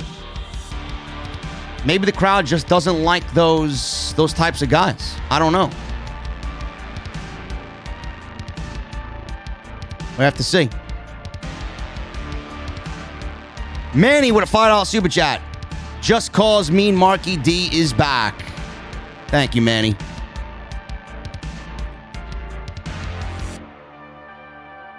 Zatarastu with a $5 super chat. Marky D must have took a long vacation. It's been ages and glad to have the first donation to the OTS fam. OTS for life. Thank you, brother. Mean Marky D was under a 120-day non-compete, bro. Freebird with a $4.99 super chat. I didn't get to say this last week, but Adam Cole, baby. You know it, man. One of the best in the world is Adam Cole. Lauren Hutton with a $2 super chat. Soon AEW will be the new WWE. It'll be worldwide. Finn said WWE doesn't need him. He doesn't need them. When did he say that? WWE doesn't need Finn. They don't push guys like Finn. You know what I was thinking about when I looked at Finn Balor standing in the ring with Roman Reigns? Finn Balor is short. Surprised he's even there. Hollywood guy with a $5 super chat. Let's give AEW some love for that large rating. They beat Raw. Ha ha ha ha ha ha. Yes, they beat Raw in the 18 to 49 demographic. That would bother me if I'm Vince McMahon. Mr. Cake with a $2 super chat. Ray and Dominic having a moment at MSG is so cool. It is. Father and son and inside MSG. Jermaine Presley with a $5 super chat. JD, WWE cannot end the brand split. Why? Because other networks, Fox and USA, will not end the brand split. There will not be merging of the rosters. Fuck Fox and fuck USA Network. They don't know jack shit. Laura Conway with a $4.99 super chat. Your brother is super talented, great music, and so happy to be here tonight for OTS SmackDown review. Thank you, Laura. Much appreciated. Metalhead for Life, $4.99 super chat, and a $4.99 super chat times 2. You're greatest ever, and I purchased your brother's band and songs. I have a listen tomorrow. OTS for Life. Thank you, Metalhead. D. Bastardo with a $2 super chat. WWE is family dinner. Dynamite is college party. I like the analogy. Susan D'Ambrosio with a $5 super chat. JD, your brother is one talented person. His music is awesome. Thanks for the awesome review. I'm glad that mean Marky D is back. Thank you, Susan. Me Wilson with a $50 super chat. Thank you, Me Wilson. JD, great review on both shows. I hate to ask you this, but I always wanted to know your story on where you were when 9/11 happened. Just wanted to send prayers to you and all the other New Yorkers. You guys are strong and awesome people. JD, you're awesome. Thank you, Me Wilson. I was actually working in the Bronx at a radiation cancer center as a secretary right out of college. Family knew a doctor. Doctor needed a secretary, and I was watching it on the news in the morning, right in the waiting area. Everybody was just shocked watching it on the TV, man. My dad was with my grandpa in Brooklyn working on some roofs. They got stuck in traffic, obviously, on the way back home. I don't know what time they got home, but it was late. It was fucking hectic, man. It was crazy. Naomi Total Knockout with a $5 super chat. My buddy's son is 8 years old. Doesn't even watch WWE. He said that his kid prefers AEW because WWE is too unrealistic for him. Mick Foley is right. Mick Foley is absolutely right. I know people's kids that don't watch WWE either that were big into Seth Rollins and Finn Balor, and now they're watching MMA because it's cool. WWE is just not doing it for that demographic anymore, man. Mr. Cake with a $2 super chat. Crazy how only Cena and Lesnar returned to MSG. Cena should have been on the actual show tonight, not in a dark match. Ali with a $4.99 super chat. Hey, JD, I definitely like that idea you were saying earlier about the whole Roman Reigns, Rock, Lesnar, and Bobby Lashley thing. I definitely can see that happen. I hope so. It needs to happen. If WWE is smart, they would fucking listen to everything that I say.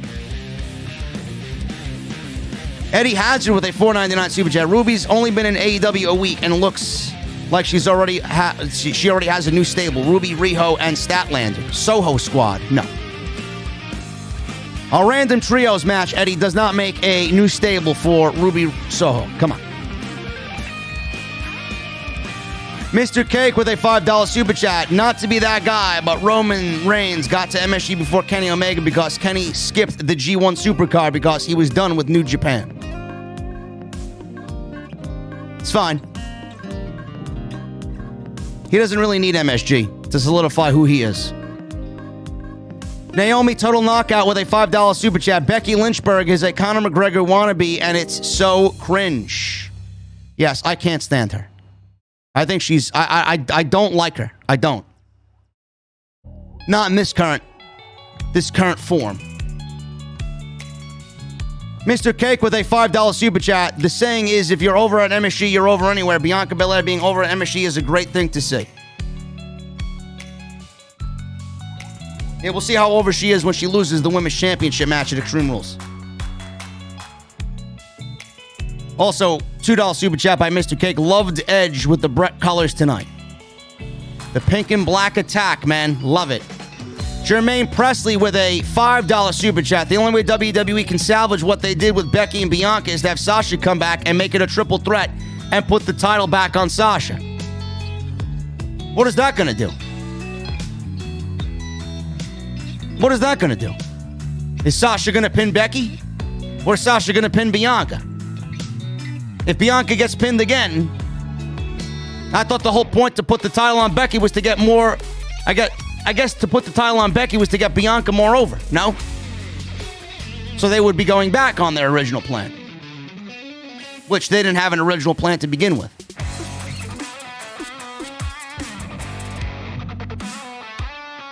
Jerry Ramirez with a $4.99 super chat. Hey, JD, great shit. Always giving us the content we need. Hope you're doing good, brother. I'm a little tired, man. I got to be honest with you. I'm fucking tired. My voice is shot. I'm exhausted. I got to upload off the script for tomorrow. I still got a couple of things to do here, even after the show is over. Wrestling Snob with a $4.99 super chat. I've been offended for days ever since I heard about WWE wanting to make Adam Cole a manager. Can't imagine how he felt. How he felt? He laughed all the way to the bank in AEW. Mr. Cake with a $2 super chat. Edge using the crossface at MSG. That takes balls. Chris Benoit is a great wrestler, man. Don't let anybody fool you. Micah with a $1.99 super chat. Mox should be heel and attack Bryan after the Omega match. No, I don't think Moxley should be heel. Not with that theme music. Colby Hampton with a $2 super chat. Is Tony back on NXT? Saw her in NXT promo. I have no idea where she is, man. No idea where Tony Storm is. Cult 45 becomes a new member. Thank you, brother. What are you drinking in the venue? Colby Hampton with a $2 super chat. T and Shotzi won two out of 3 contenders. Why no title match? I don't know, man. I don't know why they don't have a title match. Maybe WWE got fucking amnesia. I have no idea. Slammin' Sammy Joe with a $2 super chat. So the Demon is losing and no women's match again. Nope. Demon is losing, yes. The Demon is only there to enhance Roman Reigns. Mr. Cake with a $5 super chat. All of Finn's development as the Prince gone like that. He said he didn't need the Demon anymore in NXT, and now he's back on the main roster as the Demon. Because Finn Balor is not marketable to Vince McMahon and Bruce Pritchard. Makes him look stupid, though, I'll tell you that. Danny Baker with a $5 super chat. 100% agree WWE needs to end the brand split. Laughing my ass off. Give us a Charlotte Flair robot impression. I hope all is good. Keep up the good work, man.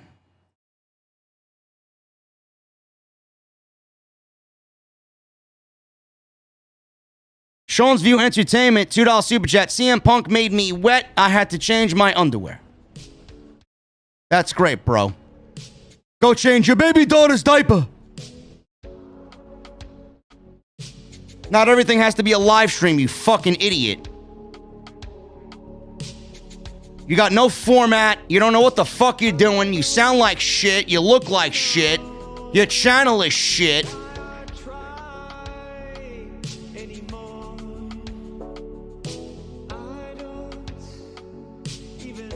Colby Hampton with a $5 super chat. What are your thoughts on AEW having 2 brands with separate titles to highlight all the talents if they keep growing, gathering talents WWE's throwing away? No. Jeffrey Dahmer with a $2 super chat. I'm still alive in prison. The boys love me in here. It's great. Congratulations.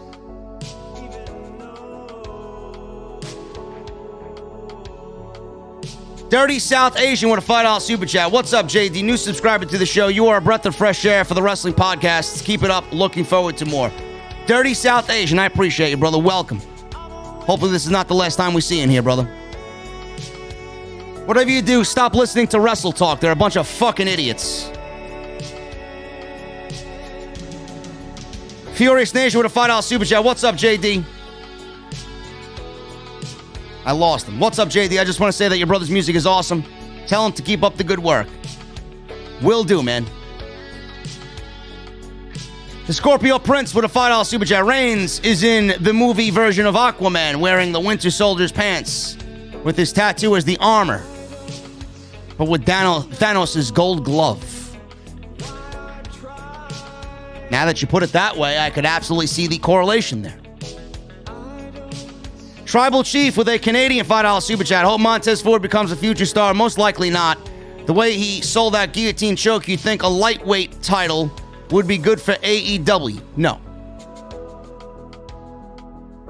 I do not. No more titles. Only a trios title, and that is it.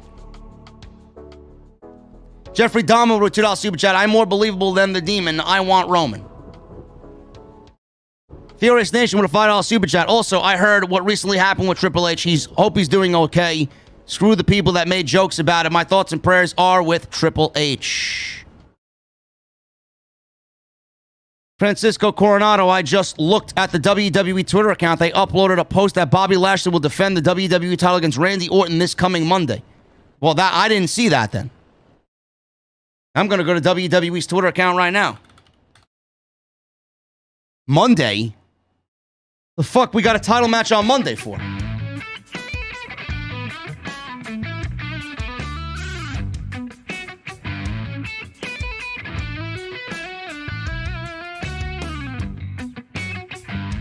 I guess they did change it. It's on their website.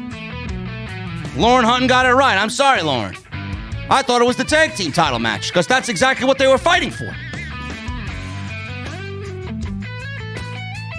Why? Bobby Lashley would defend the WWE title against Randy Orton this Monday. Why? What was the point of the gauntlet match and Bobby Lashley and MVP winning it?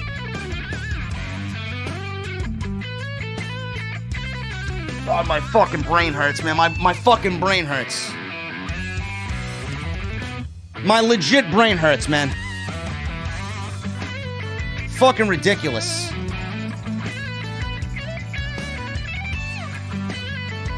New Beginnings with a $4.99 super chat. Always wanted to ask, what do you think a Wyatt family and Sanity Feud coalition could have been like? I thought it could have been awesome, but WWE dropped the ball on both of those groups, and now you see the remnants of it. Eric Young's in Impact, and Bray Wyatt's going to end up in AEW. I know they said Extreme Rules. I know they said the WWE Championship match was at Extreme Rules. What was the point of the gauntlet match if you're not going to do the tag team title match first? So who does Bobby Lashley wrestle at Extreme Rules? Orton again?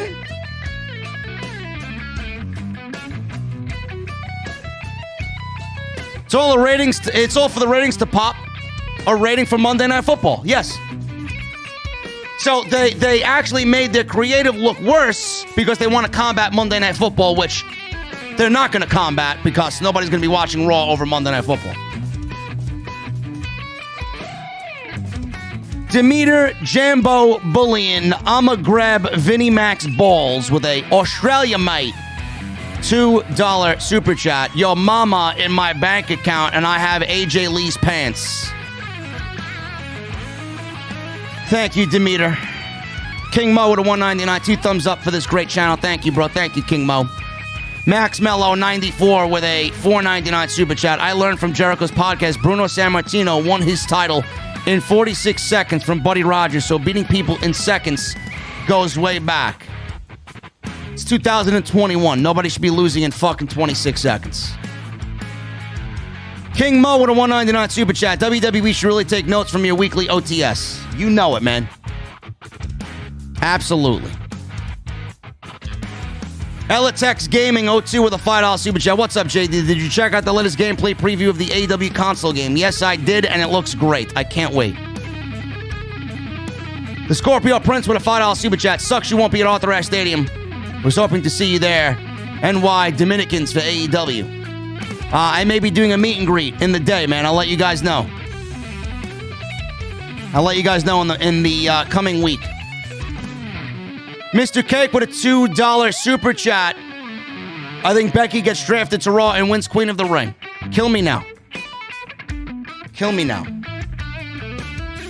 Demeter Hulk Swanee Bullion, Coffee Master, with an Australia mate, $2.02 super chat. Hey, JD, what's up, man? How are you? What are you doing? You good? How are you? What's up, boy? Lauren Hutton, $2 super chat, $2 super chat, $2 super chat, $2 super chat. Sorry about that WWE title mistake early on. Dying to see Punk vs. Cole vs. Danielson. Prayers for Triple H. I forgive you, JD. Love you. I agree. Why? I don't know why. I don't know why they're doing the title match. Jeffrey Dahmer with $2 super chat. Jerry, I love you. I will show Vince what I'm about. What is with these fucking super chats tonight, man? Jeffrey Dahmer, I got Demeter Bullion, Coffee Master, Bill Cosby. The fuck is going on, man?